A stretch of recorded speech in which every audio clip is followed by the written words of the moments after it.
Ka-coffee, ngayong gabi po ay nagtungo na po sa Heritage Park si Pangulong Bongbong Marcos para makiramay po sa naiwang pamilya ni Department of Migrant Workers Secretary Ma'am Susan Toots Ople. Bakit ganoon ka-coffee yung mga nagmamahal kay Secretary Susan Ople? Napakarami nila ka-coffee. Kung ngayon yung papanoorin, kung ngayon yung papakinggan ang balita, iisa lang ang statement nila, no, na mahusay itong si Ma'am Susan Ople. May tunay na pagkalinga ito, may tunay na malasakit para sa mga OFW, dahilan po para mahalin siya ng taong bayan. Actually, even the President himself, mahal na mahal itong si Ma'am Susan Toots Ople. No? Ayan, kung makikita nyo sa larawan na ito, ngayong gabi lang ito ka-coffee, no? Humabol lang ito, binisita na po ni Pangulong Bongbong Marcos yung burol ni Secretary Toots Ople. Yan, kung inyo makikita sa litrato na yan, kahawak po ng kamay ni PBBM si First Lady Liza Marcos, at mapapansin mo rin po may mga ibang opisyales din po ng gobyerno ang nagtungo dyan sa Heritage Park para makiramay sa pamilya nga ni Secretary Susan Toots Ople. President Ferdinand Marcos Jr. said his last respects at the wake of the late Migrant Worker Secretary Susan Toots Ople ngayong araw po ng Miyerkules. Marcos arrived at the Heritage Park, dyan po yan sa lungsod ng Taguig, alas 7:29 po ng gabi. At umalas din agad ito ka-coffee ng alas 8:05 ng gabi rin po. So 36 minutes lang pong nanatili si PBBM dyan sa burol. At actually, para mas marami rin na makapasok, no, at makakita dito sa labi at magbigay ng kanilang huling paggalang dito kay Ma'am Susan Ople. Bakit ganoon ka-coffee yung mga ganoon karami yung nagmamahal dito kay Ma'am Susan Ople, no?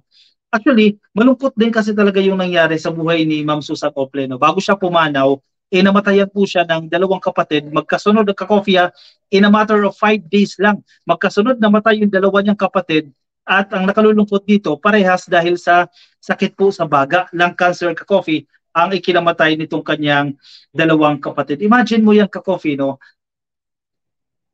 Parang ang tawag dito sa atin may tawag sa atin yan sa Filipino culture, no? Sukob ba yan? Sukob, suob, no? Yung naging magkasunod yung namatay yung kapatid. At after niyan ka-coffee, na pumanaw yung dalawa niyang kapatid, kung matatandaan ninyo, nag-apply po ito ng wellness leave, no? Itong si Secretary Ople. In short, magpapahinga ito ng 2 weeks, no? Dahil sa nangyari, syempre, makasama din yung kanyang pamilya at ipagluksa yung pagpanaw ng kanyang mga kapatid. Ganyan kasaklap ka-coffee yung sinapit nito ni Secretary Ople sa mga nakalipas na buwan. Nakalulungkot lang ito ka-coffee. Pero hindi mo ito napapansin. No? Ako, hindi ko rin alam na ganyan yung mga nangyayari kasi makikita mo pa rin siya sa mga event. Active pa rin ito. Meron na tayong video na ginawa kahapon, no?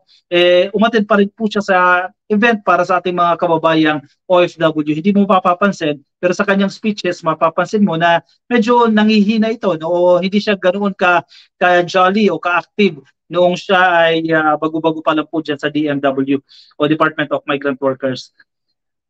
Pumanaw po siya sa edad na 61, August 22 po yan. Bata pa ka-coffee, sayang yung kanyang husay dito para maglingkod.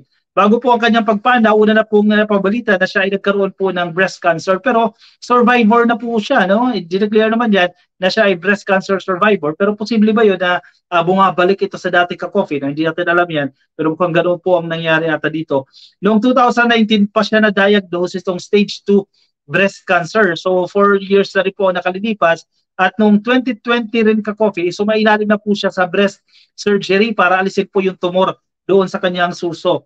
Nitong July 22 lang ay nag-wellness, July 25 pala, nag-wellness leave itong si Secretary Ople para makasama po ang kanyang pamilya.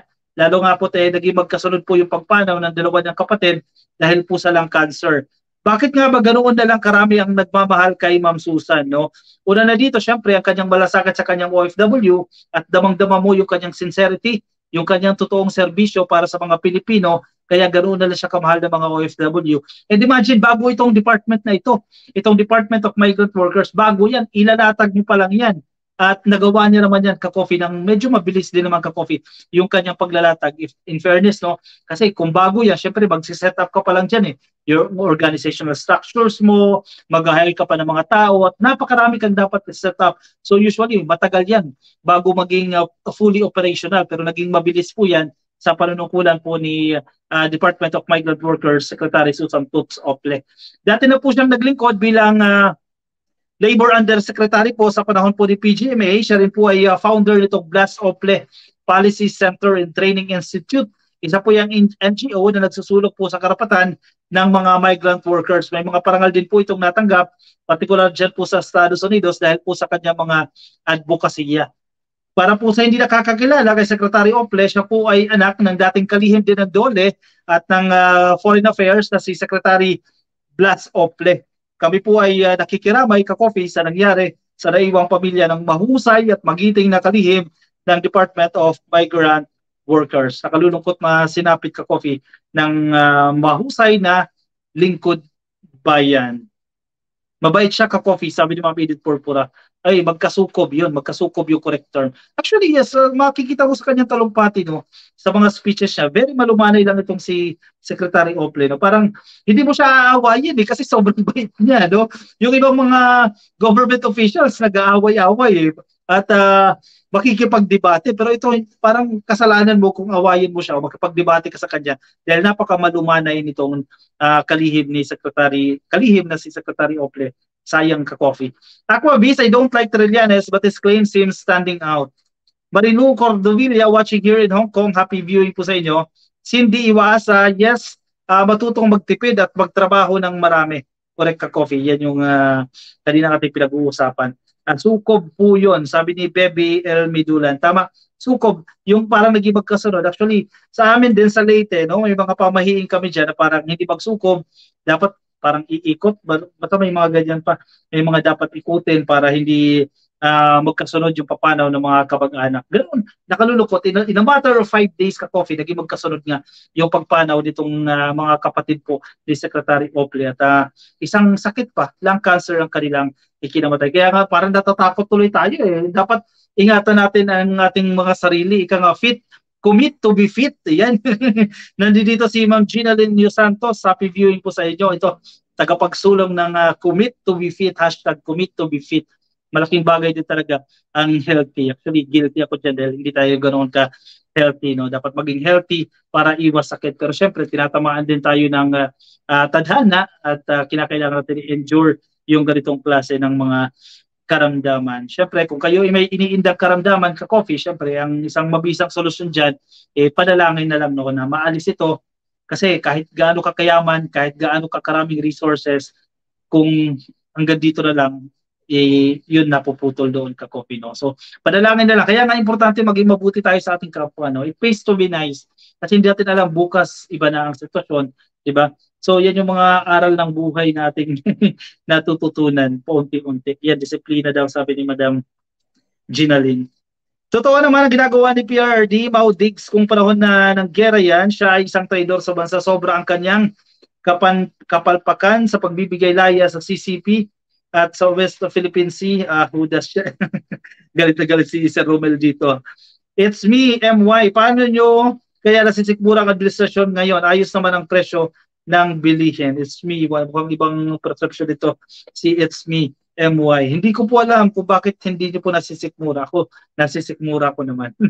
Okay, ka-coffee ko na sa Facebook kayo, ka-coffee. Okay, i-click nyo lang po yung like or follow kung di ka pa naka-like or naka-follow ka-coffee para dumami tayo dyan sa Facebook. At kung nasa YouTube din naman kayo, click lang po ang subscribe. Libre yan, walang bayad ka-coffee.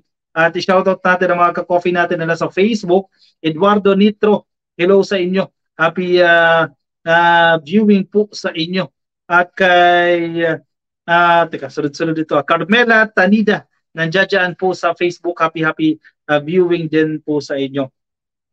Basta ka-coffee, dapat laging handa tayo para kay Lord, sabi ni Ma'am Edith Purpura. Exactly, Ma'am. Thank you. Alright, ang bilis ng oras. 33 minutes na tayo ka-coffee. Ako'y magpapaalam na sa inyo. Maraming salamat sa pagsama sa akin ngayong gabi po ng Miyerkules. Narinig nyo yun, medyo umulan bahagya. No? Sana bukas, maganda na naman po ang panahon. Parang kanina, no? Okay yung panahon kanina. Ingat kayo ka-coffee, nasaan man po kayong panig ng daigdig. Maging mabuti po tayo sa ating kapwa. No? Paalam po sa inyo. Bye-bye.